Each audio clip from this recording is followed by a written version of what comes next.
მოგესალმებით ბათუმელების პირდაპირ ეთერში ჩვენ ბათუმში ვართ. გავუნჯის საკონსტიტუციო სასამართლოსთან იკრიბებიან ისო მოქალაქეები პროევროპულ საპროტესტო აქციაზე. ეს პროტესტი გრძელდება უწყოთ რეჟიმში, ყოველ საღამოს აქციან მოქალაქეები ნებისმიერ ამინდში, სიცხეში თუ სიცივეში, ყინვაში და თოვაშიც კი აქედან მოქალაქეები პროევროპულ საპროტესტო აქციაზე. მათი განაცხადი არის ძალიან მკაფიო, რომ ისინი არ აპირებენ ამ ბრძოლის შეწყვეტას და წინააღმდეგობის გაჩერებას, მაშინ როცა სინდისის პატიმრები ყავს ქვეყანას და მაშინ როცა დიქტატურის დამყარებას ცდილობენ ამ ქვეყანაში, ამიტომ მოქალაქეები როგორც ბათუმში, ასე თბილისში და არა მარტო დიდ ქალაქებში, არამედ ძალიან ბევრგან მთელი ქვეყნის მასშტაბით აპროტესტებენ იმას, რაც ახლა ხდება ქვეყანაში. გზის ჩაკეტვა ევროპისკენ, რაც ნიშნავს პრაქტიკულად საფრთხის შექმნას ამ ქვეყნის სახელმწიფოებრიობისთვის, მაგრამ ძალიან მარტივია დაინახო რა ელოდება ქვეყანას, რომელიც რჩება მარტო აგრესორ რუსეთის პირისპირ პარტნიორების და მეგობრების გარეშე. ამიტომ ვისაუბროთ დღეს პროევროპული აქციის მონაწილეებს ბოლო პოლიტიკურ ამბებთან დაკავშირებით. მათ შორის ამ წუთებში გრძელდება აქცია თბილისში სლოგანით მიეცით წამალი ბავშვებს. ასევე კითხავ ბათუმის საპროტესტო აქციის მონაწილეებს სხვა ამბებთან დაკავშირებით, მათ შორის ცოტნე ივანიშვილის შესახებ, რომელიც ქართული ოცნების ახალგაზრდული ფრთის შეკრებას დაესწრა და განაცხადა, რომ გმობზალადობას პროევროპული აქციაზეო, რას ნიშნავს მისი ეს განაცხადება, ბიძინა ივანიშვილის შვილის სამგვარი განცხადება. მოდი გავისაუბროთ ნიკაკულიას პირველ რიგში. საღამოშიდობისა, ნინა ბოდიში რო გაწყოდინებს, მაგრამ პირდაპირ ეთერში ვართ. მინდა გაგესაუბროთ ბოლო მნიშვნელოვან ამბებზე. მოდი დავიწყოთ პირველ რიგში იმ აქციით, რომელიც ახლა ამ წუთებში იმართება თბილისში, მიეცით წამალი ბავშვებს.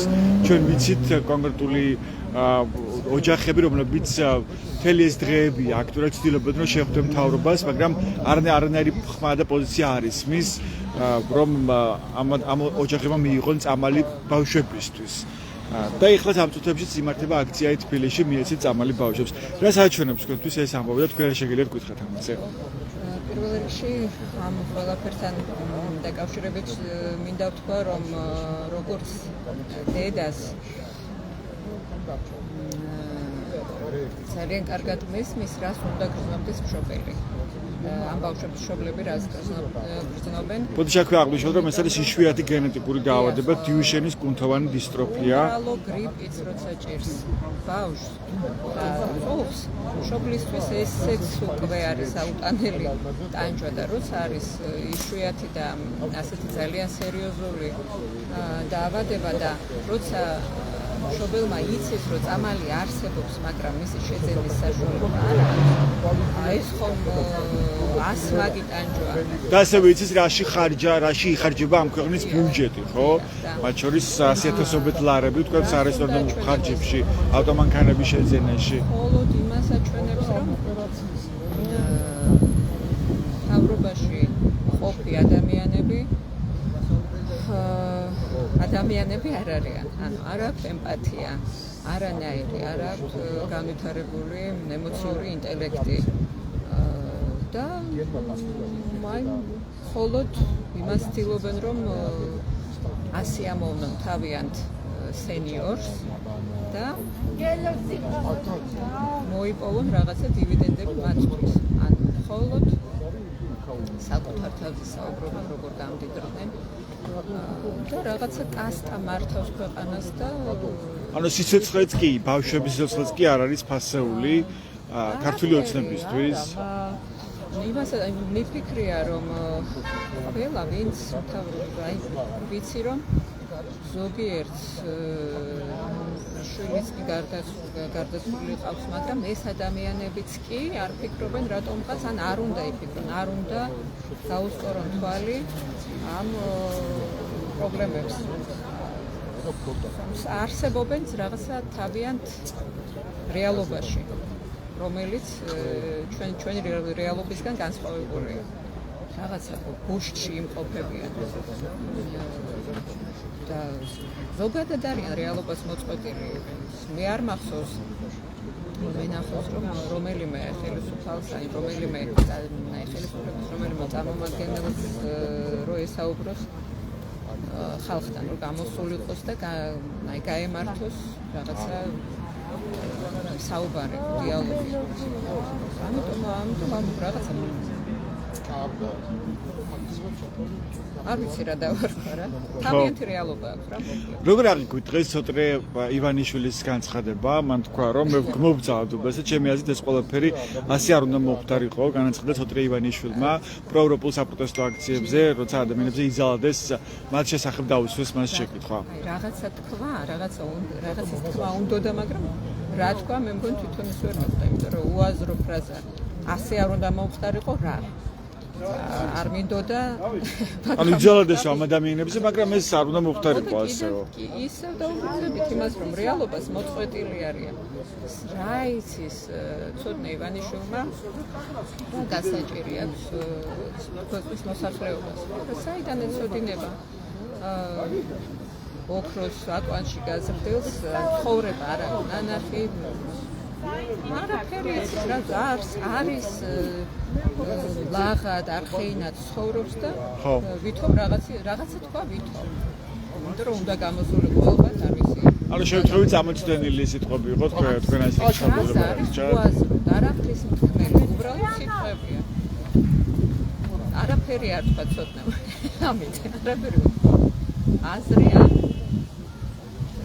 მოიძებნება მადლობა. ესენი გაგულია იყო თქვენ მოსუსმენდით ბათუმის პროევროპულ საპროტესტო აქციაზე. მოდი მალხას გავესაუბრები ასევე ირემაძე. საღამოშობისა მალხას ბოდიში გაწყვეტინებთ, მაგრამ პირდაპირ ეთერში ვართ. ამ წუთებში იმართება აქცია თბილისში მიეცით წამალი ბავშვებს. რას ნიშნავს ხო ეს ამბავი შენთვის? შენ რა შეგიძლია გითხრა ამაზე? როცა ამოთხოვნით ადამიანები დგანან, რამდენიმე დღეა, არაერთი დღეა ქუჩაში, კანცელარიის წინ ითხოვენ შეხვედრას, მთავრობისგან პოზიცია არ ისმის, მაშინ როცა შესაძლებელია რომ იყიდონ წამლები და გადაარჩინონ ბავშვების სიცოცხლე, ამასაც კი არ აკეთებს ოცნების მთავრობა. ჩვენს ქვეყანაში ხდება ის, რომ ჩვენს მოქალაქეებს და ჩვენს ბავშვებს არ აქვს ის წამალი, რომელიც ქონდათ აქამდე და აღარ აძლევენ სახელმწიფო აღარ აძლევს. და ჩვენს ქვეყანას იმ ხალხს პროპაგანდით გვაუსებენ და აკინებინებენ საფრანგეთსა, მაგალითად ჩვენ მოქალაქეებს ბავშვებს ესე ულიან აი იქ საფრანგები ჩვენს მოქალაქეებს და ჩვენ აქ ჩვენს მოქალაქეებს არ ვაძლევთ წამალს. ანუ იმიტომ რომ უჭირს ქვეყანას და იმიტომ არ ვაძლევთ. აბა თუ არ უჭირთ, ესო მანქანები ერთი მინისტრი ამბობდა ბათუმელი ახლა 4 მანქანა იმიტომ ყავს ელისე ბოლქვაძე ხო კულტურის ფეხით ვერ დავდივართ ხო ფეხით ვერ დავდივარო და ისო აი წარმოიდგინე ევროპაში პრემიერები ყველა დადის ველოსიპედით და ებითა კი ან ფეხით ან ველოსიპედით საზოგადოებრივი ტრანსპორტი გასაგები იქ სხვანაირი შეგნება აღქმა სხვანაირია და ჩვენ აქეთ ამ ხარეს ამათია აღქმა ესეთი გავიგეთ მაგრამ მოდი თუ არა რატომ უნდა გავიყო ელისე ბოლქვაძე მithumetas ძალიან კარგად იცის როგორი აღქმაა მაშინ 25 წელი საფრანგეთში ვიყავიო მაგრამ ეხა ამას პრინციპულად ეუბნება რომ ჩვენ გავღიზიანდეთ და დანარჩენი საზოგადოება უკვე ჩააქრევინეს ხელი და ჩვენ გვაღიზიანებთ თითქოს ამით რომ თვითონ მანქანებით დადის და ჩვენ დავდივართ ველოსიპედებით ჩვენ კი ავღიზიანდებით ხალხი გაღიზიანებული ამას და აი ბავშვებზია ლაპარაკი დღეს რა უნახე ის ჩაწერილი აი გული არ უნდა გქონდეს ადამიანს რომ ნახო ბავშვები როგორი თხოვენ აი ამ წამალს რაც უნდა პიარი იყოს რაც ესეც ის არის ნაციონალებს რო ეძახიან და რაღაცა გიჟობებს რო არ ქმნიან ყველას ნაციონალების შარდ და შეფუთეს ეს ბავშვების ნაციონალები არიან ამათი მშობლები ეს არის სრულიად სიგიჟეში ვართ და ყველა ხდება ყველა ეხა შეიძლება იმიტომ რომ ეხა ეს ამათი ბავშვები რო დავაფინანსოთ და პროტესტი რო გამოთქვეს ეხა ეს პოლიტიკურად შეიძლება მე ვიღაცა გამოვა და ვიღაცას ეს მოწოდება იქნება იმის რომ და შეიძლება ისე ჩუმად უნდა და რაღაც გაურკვევლობაში არის შესაძლებელია მაგრამ რაც უკვე ხალხი გამოდის აგერ ბათუმში ადამიანებს ყველაფერი ბანკები აქვს ჩადებული რაღაცები შარშან მაშინ უთხარი 1-2 წელი 3 წელი დადება კონცეფცია გვიდევს და აღარ შეიძინოთ ეს მოპედები და ისინი რო აქვთ ხალხს და შიერი დატოვეს ხალხი იმათ შვილები ყავთ ანუ უნდათ რა გამოვიდა და მოეწყოს აქცია კი გამოვახა აქციას მოაწოს იცის რომ ხვამაღლა რო დაიყვიროს დაიჭერე და რო დაიჭერე უფრო ვარისა დასწება მისი შვილი პროტესტი გამოთქვა იმ კაცმა წარმოიდგინე რომელ პერიოდში როცა იცის რომ დაიჭერე თან ტროტუარზე რომ მოუნდეს პოლიციას ჩაულებრივ სრულიად სიგიჟეში ვარ მე მაგალითად გუშინ ნუ ველოსიპედები თურმე ვინც დადის, თურმე წამალსდებიან რა და პოლიციელმა გამაჩერა ველოსიპედით მოძრაობ, აბა მანქანა დასგაივლება თურში და გამაჩერა, ნუ იქ მიცნე ერთმა, მაგრამ მაინც გადაამოწმეს და ანუ 90-იანებში ვარ. ანუ იცი გვაქვს რომ შეიძლება რაღაცა ნარკოტიკული ამბავში იყო. ხო, კანონში ვიდეოში ესო ახსნა ჩახედა, ესე კანონიერად ჩახედა და ანუ 90 ჩაგიტარის ფაქტობრივად ხო რა სასამართლოს განჩინებაში. ვუთხარი ახლა შენ ახლა 90 შენ ახლა ახალგაზრდა ხარ მე ვუთხარი ახლა ჩემ მართლაც ახალგაზრდა ბიჭები იყო და რაც დაავალებენ მათაც ხელფასები. და ეს არის სრული კოშმარი 90-იანებში. გმობთ ძალადობასო დღეს ოტრე ივანიშვილი ამბობდა, ბიძინა ივანიშვილის შვილი, ოლიგარქის და არაფორმალური მმართველის. რას ნიშნავს და როგორ გაიგებ, როგორ აღიქვით თქვენ ოტრე ივანიშვილის ახალგაზრდებში ცოტა მეტად უფრო არ არის ეს სისხლის დალევა და ადამიანების შეჭმა ეს ახალგაზრდებში და თუ გმობს, მაშინ თავის მამას თან უკვე ექნება რაღაც ხო საუბარიც ექნება ტელევიზიით რო განაცხადებს და ეს ვიც არიან მოძალადეები რომ ჩვენ ვაფრთხილებდით რომ არის ძალადო თორე მოვა დრო აუცილებლად პასუხს აგებთ და საიდან აგებენ ჯერ ნახე ვისით აგებენ პასუხს ალბათ მოთხოვს ყველას პასუხს და ნახოთ ხო გამოსწორების გზაზეც განან ახლა ბულვარი გაწმინდეს რაღაც და ხალხი კმაყოფილია ბევრი რომ რეალურად რა ხდება რა სარგო საქმე თქვენ ვიცი ვინმე უნახია რა ვიცი აბა ხო ანუ დახოთ დაიჭერეს კი ბატონო ბევრი დაიჭერენ და ზუსტად მოუბრუნდებათ მათ ვინც ამ ყველაფერს ჩადიოდა ვინც ახლა პოლიტიკურად ახლა ზემოდან რა თქმა უნდა გააფრთხილეს რომ შენ თუ ამ გზას გააგრძელებ ხალხის სისხლის სმას ავტობუსებში ცემას აი მარშრუტებში რო ყრიდნენ და აქციებზე ეწავდნენ და ამას თუ გააგრძელებ რა თქმა უნდა მიიღებ შესაბამის პასუხს ამ შესაბამის პასუხისთვის რა თქმა უნდა აღგებინოს ახლა პასუხი იმ ადამიანებს რომლებმაც დააშავეს და შემდეგ უკვე არჩევნები ჩატარდება, შერიგება როგორ მოხდება თუ რა მოხდება, ეს უკვე საზოგადოება ხალხი გადაწყვეტავს ამ ყველაფერს. დღეს არავინ ლიდერი არ არის, კი ხედავთ, ყველას თავისი პარტიები აქვს, ხალხი სადაც პარტიების საერთოდ არ აინტერესებს დღეავთ ყველა რეგიონში და თბილისიც. თავისუფლება რეჟიმის ტყვეს პირველ რიგში და შემდეგ შერიგება და რაღაცები მე ილაპარაკო. ადამიანები ციხეში ახალგაზრდა ბავშვები ციხეში სწავლობენ და უნივერსიტეტში ყველაზე მაღალ ქულებზე ამთავრებენ. აგერ აჭარელიც ეს ხოლმე რო ავიხოთ სვიეცესპაძე ხო? ბათუმელი სტუდენტი რომელიც ციხეში დაიჭდეს, იმიტომ რომ ყლეცად ყურიზიში დგებუაზეს და ყველა ქართველი თვითონ ოცნების დეპუტატებიც ამბობენ რომ ღირსი იყო ეს კაცი. ან ნელ-ნელ ხოშტარი რომელს გააკეთა წარწერა დატოვა კახკალაძის ბანერზე და ამის გამოა ეხა პატრონობაში ის არის და ასე ლანძღინებენ და ამ ლანძღვაში და სიძულვილში იშოვეს მილიონები და ჩვენ ხალხი გარბის ქვეყნიდან და თვითონ გამოვიდა პრემიერი და თქვა რომ გვაქვს დემოგრაფიული პრობლემა ნიშნავს რომ ადამიანი არ თუ პრობლემა კატასტროფა და ეს თვითონ ირაკლი კობახიძემაც აღნიშნა რომ ეს არის დემოგრაფიული ხელის ჩაქრევა არ შველეს არაფერს უსწრებს ფაქტია გარდაცვალების მაჩვენებელი შეშობადობის მაჩვენებლებს მაგრამ კობახიძე ამბობს რომ ეს უკავშირდება არა იმას რომ ქვეყანაში სოციალური პრობლემებია და ეკონომიკურად ჩვენ გვიჭირს არამედ ჩვენ სამხედროება შეიცვალა ანუ აგიც ესეც მიაბა რაღაცა დასავლეთის პროპაგანდას ხო რავალშილერობა ქართლს არ უნდა რავალშილერობა ყველა ქართლ ან არ უნდა შვილების გაშენა ქართველებს და ამიტომაც რა ეს გაჭირვების გამო კი არ ხდებაო ეს ხაპარი უკვე გამოვლილი გვაქვს ჩვენ ძველ თაობას ახლა შვალეთ თაობას და ახალ თაობას რაღაცებს აჯერებს აუცილებლად ყველაფერი შეიცვლება ყველაფერი კარგად იქნება და ფარხმას ვინც ხრის ის უფრო ცუდ დღეში აღმოჩნდება და ყველამ შევეცადოთ რომ ჯერჯერობით ვიბრძოლოთ ბოლომდე და ყველაფერი კარგად იქნება мотиваცია არ დავკარგოთ და არ ვიცი ჩვენს თავთან მართალები ვიყოთ დიდი მადლობა ეს მალხაზ ირემაძე იყო ბათუმის პროევროპული აქციების ერთ-ერთი აქტიური მონაწილე თქვენ მას უსმენთ ჩვენს პირდაპირ ეთერში მე შეგახსენებთ რომ ჩვენ ბათუმში ვართ საკონსტიტუციო სასამართლო სანაჭერის მთავრობის ადმინისტრაციული შენობის წინ დღეს მოქალაქეებთ კიდევ ერთ მონაწილეს გავესაუბრები საღამოშვიდობისა გოჩამოდით თქვენ გაგესაუბროთ ბილდინგში საინტერესოა შალ პაპუაშვილის დღევანდელი შეფასება ოცნების პარლამენტის თავმჯდომარე ამბობს რომ კოშმარი ყოფილა ბრიტანეთის სამართლებრივი სისტემაო ხო? ხო იქ BBC-ს უშივლეს იმიტომ რომ მათ ქონათ ფილმი ჟურნალისტური გამოძიება თბილისში ქიმიური არაღის გამოყენებაზე საუბარია პროევროპულ საპროტესტო აქციაზე და იქ აკრძალული ნივთიერების გამოყენებაზე რაც არის საუბარი BBC-ს ფილმში უშივლეს BBC-ს თუმცა მეორე ინსტანციის სასამართლოშიც კი წააგო საქმე ოცნება ახლა აპლუს ამას იქ ერთი ძალიან საინტერესო ფაზა იყო სტრასბურგამდეც მივალთო და პრაქტიკულად ეს მსხვერპლები გუშინწინ აკრიტიკებდა, ლანძღავდა ევროპელებს, აღიარებს ევროპულ სამართალს და ის სადღაც გულის სიღრმეში მაინც დარწმუნებულია სიმართლე თქვა, რომ სტრასბურგშიო გავაჟღერებთ ჩვენს თუმცა ჩვენ ევროპის სტანდარტები ბევრჯერ გვინახავს, ხო, ცდილობს ხვიდა. ვთქვათ, იგივე სადიგოვი ჟურნალისტი, რომელიც ჩააბარეს აზერბაიჯანს და ამის უფლება მათ არ ქონდათ, იმიტომ რომ არსებობდა ევროსასამართლოს გადაწყვეტილება ზუსტად სადიგოვის შესახებ.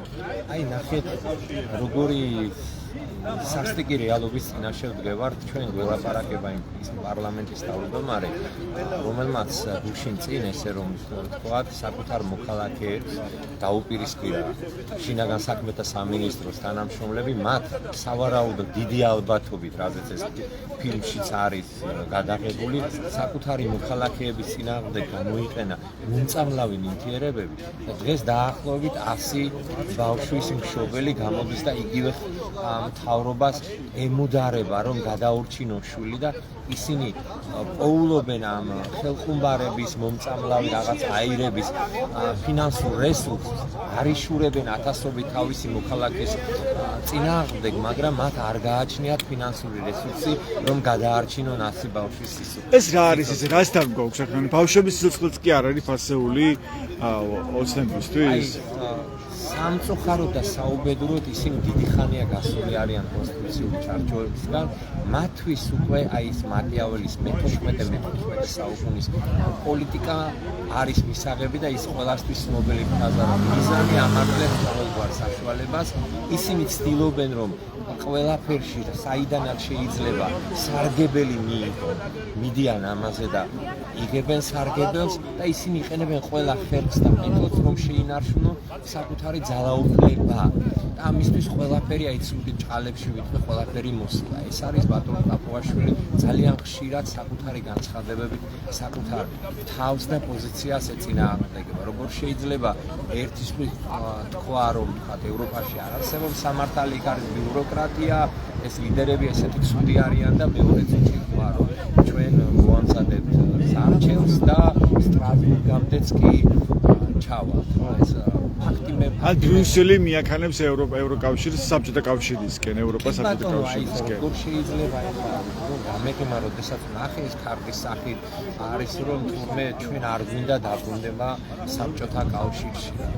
ეს იმას ჯერა, რომ შეიძლება რამდენიმე ათეული ქართული ოცნების მხარდამჭერი დაარწმუნოს ამაში, მაგრამ იქ რომ განათლება უმაღლეს დონეზეა, ადამიანი რეალურად არის უმთავრესი ღირებულება, ჯანდაცვა, სოციალური უზრუნველყოფა, სიტყვისა და გამოხატვის თავისუფლება. იქ აი იმ საბჭოთა კავშირში მოქალაქეებს ტროტუარზე დგომის გამო არ იჭერენ, არ აკავებენ, არ ქსემენ, არ წამლავენ და არ ვიცი ჯოჯოხეთი ტრიალებს რეალურად საქართველოში.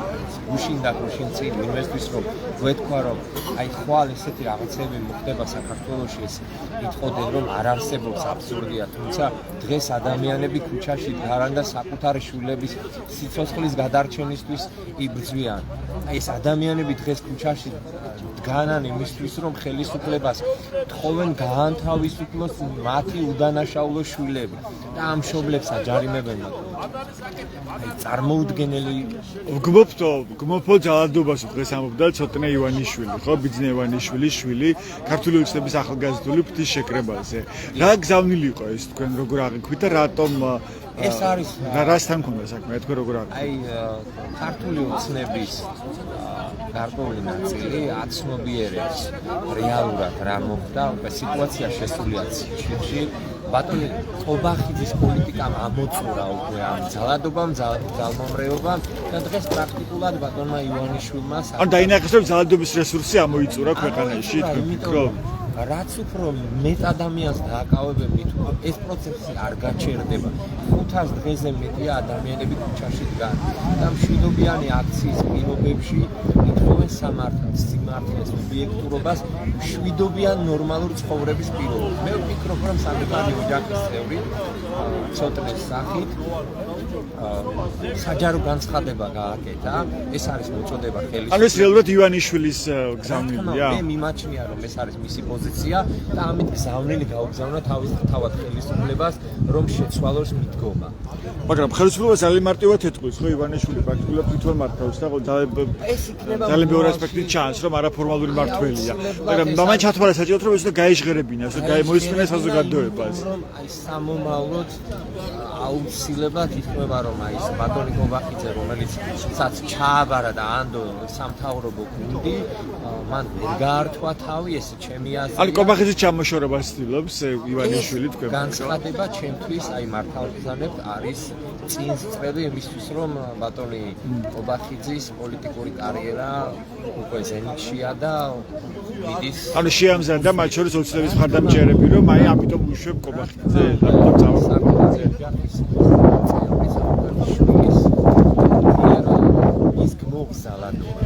ეს ყველასთვის საქართველოს მიტოვებული მოქალაქისთვის და მათ შორის ქართული ოცნების მხარდამჭერებისთვისაც არის განაცხადი რომ უნდა შეიცვალოს მიდგომა. მე ასე გავიგე ბატონო. და ეს რა ეტაპი შეიძლება იყოს? საერთოდ მიდის იგივე ქართული ოცნება არჩევანს. ერთის ბოლომდე კონკრეტულად ვიქნებდა ვიტყვი რომ ახლო მომავალში ისინი შეიძლება საერთოდ გაემიჯნონ ბატონი კობახიძის პოლიტიკას და საერთოდ მის გუნდს და სამომავლოდ როდესაც რაც ადრე თუ გვიან ხომ დაესვება ამას წერტილი იტყვიან რომ ჩვენ ვემგზნებოდით და ამის ფაქტად არის ეს განცხადება. მაგრამ იქვე კადრებში მედიის წარმომადგენლები აჩვენებენ რომ ის ადამიანები რომელიც ძალადობენ ქალაქებზე, ახალგაზრდებზე და დაფიქსირებულია საჯარო და არსებობს ამის კადრები იმ დარბაზში იქნება. თუმცა უნდა დავაკვირდეთ და იმედი დავიტოვოთ რომ რეალურად დასრულდება ეს ქაოსი და კოშმარი საქართველოში. მადლობა, ეს კუჩამალაძე იყო, თქვენ მას უსმენდით ჩვენის პირდაპირ ეთერში. როგორც ხედავთ, მოქალაქეები ისევ ქუჩაში არიან. ისევ უცვლელია მოთხოვნა პირველ რიგში თავისუფლება რეჟიმის ტყვეებს, თავისუფლება პოლიტიკურ პატიმრებს. ასე უცვლელი მოთხოვნა 2024 წლის 28 ნოემბრიდან დღემდე ხელახლა არჩევნების ჩატარება დემოკრატიულ და სამართლიან გარემოში. მე შეგახსენებთ, რომ ეს აქციები დაიწყო 2024 წლის 28 ნოემბერს, უკვე 500 დღეზე მეტია გრძელდება ეს პროტესტი. როგორც ბათუმში, ისე თბილისში და ერთ ქალაქში. და ეს საპროტესტო აქციები დაიწყო მას აქეთ, რაც პრემიერმა ირაკლი კობახიძემ პრაქტიკულად განაცხადა ევროინტეგრაციის კურსის შეჩერების შესახებ. მან თქვა, რომ 2028 წლამდე ჩერდება ევროკავშირში გაწევრიანების შესახებ მოლაპარაკებები. ეს განცხადება აღმოჩნდა სწორედ კრიტიკულად მიუღებელი საზოგადოებისთვის საქართველოში. მას შემდეგ მოქალაქეები არიან უწყლოდ საპროტესტო აქციაზე და ამბობენ, რომ ეს პროტესტი არ შეწყდება, რადგანაც ქართულმა ოცნებამ დააყენა ქვეყანა ყველაზე დიდი საფრთხის წინაშე, რის წინაშე შეიძლება დადგეს, ანუ თავისუფლების დაკარგვა და სახელმწიფოებრიობის დაკარგვა. რადგანაც ქართულმა ოცნებამ დატოვა და ცდილობს რომ დატოვოს ეს ქვეყანა მარტო აგრესორი რუსეთის პირისპირ იღებს რუსულ კანონებს და რეპრესიებით რუსული მოდელით ცდილობს რომ საბოლოოდ გაანადგუროს დემოკრატია ქვეყანაში. ასეთ იყო დღეს ბათუმის პროევროპული საპროტესტო აქციის მონაწილეების გზავნილები ბოლო პოლიტიკურ აუთთან დაკავშირებით. ეს ბათუმელების პირდაპირი ჩართვა იყო. ეს ჩვენს ვებგვერდებს ბათუმელები ჯი-დან გაზეთი ჯირო მიიღოთ განახლებული და სანდო ინფორმაცია მოგო ყურადღებისთვის.